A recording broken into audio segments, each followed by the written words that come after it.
नमस्कार दोस्तों। भगवान श्री कृष्ण के मित्र सुदामा की गरीबी की कहानी तो सबने सुनी है, लेकिन इसके पीछे सुदामा की कथा शायद ही कुछ लोगों ने सुनी हो, जिसे सिर्फ कृष्ण ही जानते थे।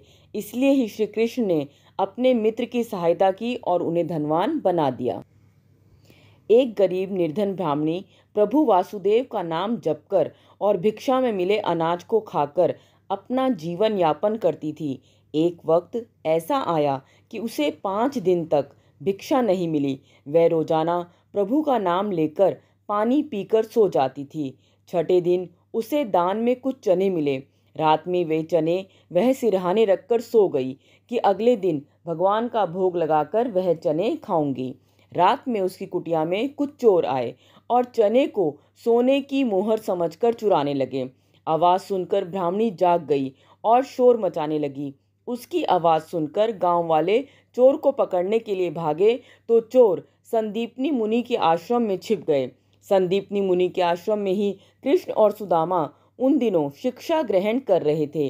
गांव वालों को अपनी ओर आता देखकर चोर हड़बड़ाहट में चने की जो पोटली थी वो वहीं आश्रम में छोड़कर भाग गए। अगले दिन गुरु माता को वह चने की पोटली मिल गई। उधर भूख से व्याकुल ब्राह्मणी को जब पता लगा कि चोर उसके चने चुरा कर ले गए हैं तो उसने शाप दिया कि जो भी उन चनों को खाएगा वह दरिद्र हो जाएगा।